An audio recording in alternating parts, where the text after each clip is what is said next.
Olá pessoal, voltei para mais um vídeo aí no canal Psicoanálise. Deixa eu falar com vocês, eu vou comentar aqui um vídeo primeiro, né? E um documentário que eu revi, que apareceu como sugestão, né? Acabei assistindo novamente, né? O vídeo é do canal Submundo Intelectual, né? Onde ele está analisando ali, né? Que as mulheres estão reunidas no podcast, tudo religiosa, de igreja. Então, tipo assim, metendo pau nas próprias mulheres de igreja. Querendo dizer o quê? Que as mulheres de igreja hoje estão igualzinhas, a maior parte, né? Como diz aí, nunca pode dizer que é 100%, né? Porque nada é 100%, mas uma grande maioria, né? Não vou quantificar, talvez 70%, 80%, mas a grande maioria das mulheradas de igreja está igual às mundanas, a do mundo fora a igreja, tá ok? No sentido de quê? Que estão lá se entregando fácil para qualquer um, né? Tipo assim, com interesses, né? Em vez de estar analisando por caráter, pela questão assim de religiosidade, quer dizer, estão praticamente usando a igreja como se fosse uma balada, praticamente. As mulheres de igreja hoje estão indo para a igreja, vendo a igreja como uma balada, que a postura dela não é uma seriedade no sentido de pensar nos princípios religiosos, no caráter, numa união saudável, né? Estão com a mesma ideia, com a mesma visão das mulheres de fora, certo? E aí a pergunta fica: por que hoje o mundo está desabando em relação a casamento, a fidelidade, a união, ao amor em si? Está desabando tudo isso aí, né? Isso tudo bem, no mundo normal, mundano, no mundo mundano, a coisa tá feia. Mas ele fala, pô, na igreja, por que na igreja está no mesmo pique que fora?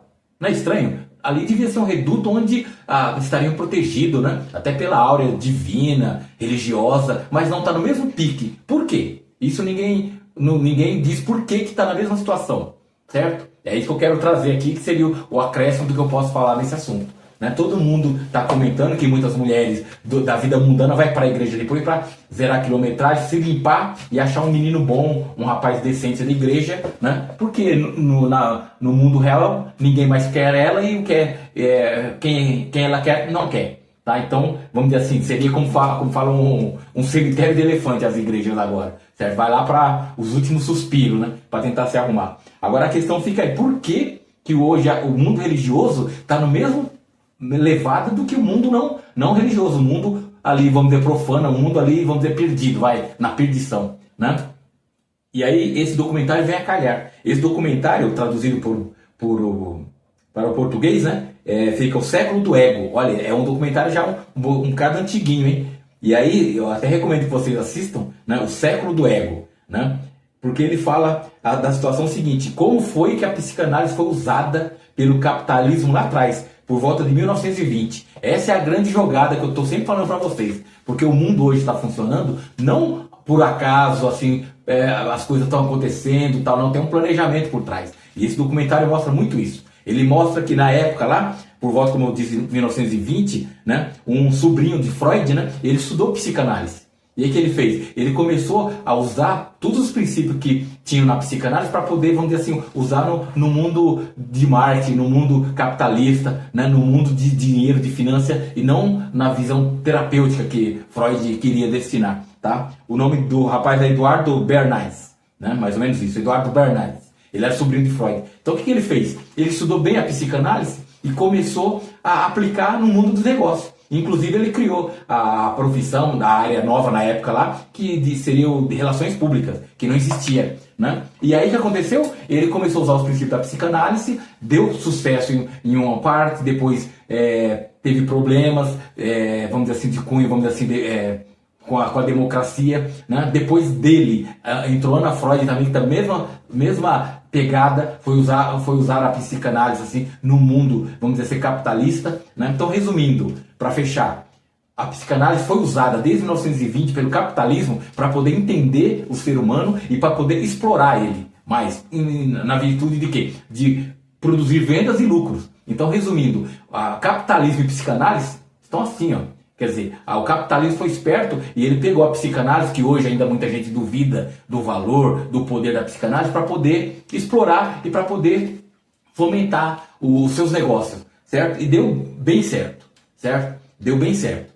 Com problema ou não, se mostrou que é proveitoso usar as ideias de Freud, né? Para poder bombar, né, o mundo capital, né? E aí, tanto você vê, né, o que move o mundo? É o dinheiro. né? O que move o mundo é o dinheiro, né? Tem até uma frase que fala o quê? Quando o dinheiro fala, o resto cala. Olha bem, quando o dinheiro fala, o resto cala. O mundo hoje é movimentado, como sempre foi, né? Desde que inventou o dinheiro, movido pelo dinheiro, né? E por trás do dinheiro tem pessoas, tem gente. Quem é que move essas pessoas? O inconsciente, né? A psicanálise fala isso, e esse uso, vamos dizer assim, mais mercadológico da psicanálise, né? Praticamente assim, usando na prática, na sociedade, provou isso, tá? O que move o ser humano é o inconsciente. Seus desejos, suas frustrações, suas vontades inconscientes, seus medos inconscientes, tá? Isso é batata, tá? Então isso não tem o que questionar hoje, já está mais provado e o capitalismo está aí. Por isso que eu falo, o grande testemunho que a psicanálise é uma coisa defensável, é uma coisa útil e lógica, é o próprio capitalismo. A arma dele é a psicanálise. O capitalismo usa a psicanálise. Por que o mundo hoje está nessa levada que está? Porque a psicanálise foi mostrando para o capitalismo que ele tem que manobrar as pessoas para fazer ela agir como ele quer. Para, a partir disso, se manter e seguir a trilha que ele determinar. Ele decide e vamos dizer assim, a civilização executa, vamos dizer assim. O capitalismo é bem isso, a grosso modo. Tá ok? Então, dado esse recado aí, eu só vou ilustrar aqui, né, para não perder o hábito, né? O que houve de diferente, por que hoje a coisa tá feia e por que hoje as mulheres, até de igreja, não estão se salvando mais. Nem a igreja está salvando mais. Não é só as mulheres, os homens também. Mas os homens a gente não pode esperar muito, né, vamos dizer assim, né?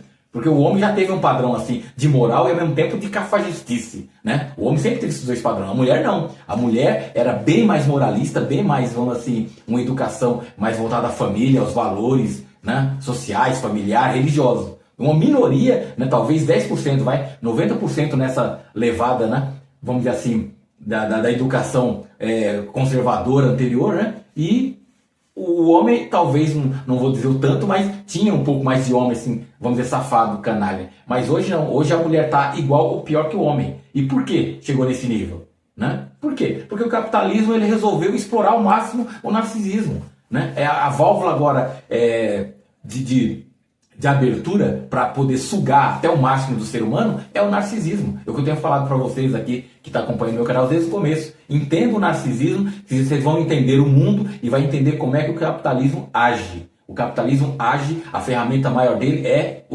a psicanálise. E o que está por trás desse uso? A manipulação narcísica hoje em dia. E a mulher, como Freud disse, novamente, repito, Freud falou na época lá do escrito dele, né? Narcisismo, introdução, que a mulher é mais narcisista que o homem. Então, por aí fechou, né? Então só basta desenhar só para fechar aqui, ó. Então o que eu digo para vocês? Essa relação aqui, como eu sempre falo, né? Que é a R3, que é a relação de ligação aqui, ó, né? Onde tem o amor, paixão, amizade, que são os valores positivos, os valores estruturais de uma sociedade, de relacionamentos, né?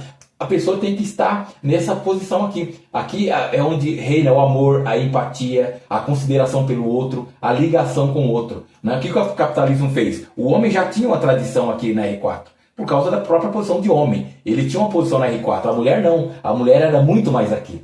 Com o advento da exploração narcísica e a fomentação do feminismo pelo capitalismo, porque ele está por trás de tudo, né? O capitalismo está por trás de tudo, ele manipula tudo. Então o feminismo fez o quê? Fez com que a mulher também resolvesse abandonar um pouco essa posição e viesse aqui para o seu narcisismo, para bombar seu narcisismo. Então vamos dizer assim, se aqui tinha, vamos dizer assim, 50%, 70% das pessoas em relacionamento e aqui uns 30%, hoje está o quê? Hoje está aqui 5, 10% nessa situação aqui.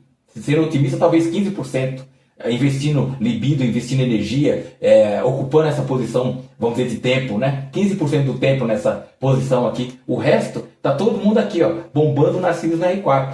Tá, ok? Não só homem como mulher. Então esse é o grande feito do narcisismo hoje em dia, né? Tá pulando todo mundo aqui, né? Nessa relação aqui, no complexo de superioridade. Né? E o capitalismo está ganhando por quê? Porque ele vende que hoje todo mundo não só tem o direito, como tem o dever de se tornar poderoso, de se tornar autossuficiente, de se tornar famoso, rico, bonito, lindo, qualquer coisa. Né? Desde que ele vai investir dinheiro e vai gastar dinheiro para bancar essa posição. Porque aqui não é de graça. Né? Para se manter nessa posição e não decair, e inclusive subir, aqui vai muito investimento financeiro. É o que a gente está vendo hoje aí, por todos os lados, né? Com academia, com procedimento cirúrgico, com busca de riqueza extrema, né? Porque a pessoa no narcisismo ela nunca está feliz. né? Como diz a música do Raul, que eu já repeti tantas vezes, né? Quando ela tem o dedo, já não serve mais que era a mão. Então, o narcisista que é grau 7, né? Ele não quer, ele quer progredir, ele quer passar para ser 8. Quando ele for 8, ele quer ser 9. E a tendência dele é querer chegar ao 10. Só que nesse 10 ninguém chega, né? Não existe a condição, porque se chegar no grau 10, ele destrói a relação. E nessa hora que ele destrói a relação, ele acaba com o outro, acaba com a parte que dá sustentação a esse narcisismo, esses objetos, que no caso seriam outras pessoas, né? Que é o que dá o reconhecimento a ele, né? Então nunca chega nesse nível. Mas a batalha é sempre querendo subir, sempre querendo subir. Tá ok? Então, resumidamente, a grande, vamos dizer assim, a grande motivação hoje no mundo, né, capitalista ou não, é o quê? É o narcisismo que praticamente está condenando e anulando aqueles que ficam nessa posição, porque são pessoas que não são tão valorizadas, são pessoas que são buscadas aqui apenas para ser sugada, certo? E todo mundo bombando, todo mundo pulando e querendo ficar aqui, ó, né, o tempo todo. Aqui, como diz, gozando e querendo aumentar os seus investimentos, os seus lucros, né? A sua vida narcísica. E isso aqui é uma destruição. É uma destruição, não só para o social, como para o próprio indivíduo, né? Isso eles não chegaram a perceber ainda claramente. Mas o mundo e os seres humanos em si estão num caminho de apocalíptico. Porque o R4 ele é fatal. Tá? Quando você começa a ficar muito na R4 e começa a bombar, você não pode mais fugir dali, não tem mais como sair. É mais ou menos como eu falo, quando a pessoa entra pro crime, dificilmente ela sai assim de boa, dando um tchauzinho. Ela vai pagar, como dizer assim, muitas vezes até com a vida, dependendo do crime organizado, o nível que ele é, né? Porque não se admite. Entrou pro crime, né? Tipo assim, uma vez bandido, sempre bandido, né? Então, como diz, quando você escalona muito o narcisismo na R4, dificilmente a pessoa vai querer voltar para R3. Por isso que está acabando relacionamento, está acabando fidelidade, está acabando confiança, né? Está acabando o interesse da pessoa sentir a dor, sentir o interesse de ajudar o outro, está querendo só para si, o egoísmo está aumentando totalmente, né? Então, se vocês quiserem se divertir um pouco aí, veja esse documentário, né? O Século do Ego, né? Do sobrinho do Freud, mostrando como é que lá atrás o capitalismo começou a usar a psicanálise e viu que aí dava negócio. E hoje não precisa nem falar, né? É uma coisa que eu sempre faço essa junção que muita gente não fala. Capitalismo e psicanálise estão ali, ó, abraçados. O uso maléfico, né, da psicanálise, tá? O capitalismo faz uso da psicanálise, mas ninguém fala isso, né? Ninguém defende isso. E qual é a arma que ele tira da psicanálise? A manipulação narcísica. Simples, é fato. O inconsciente é afetivo, né?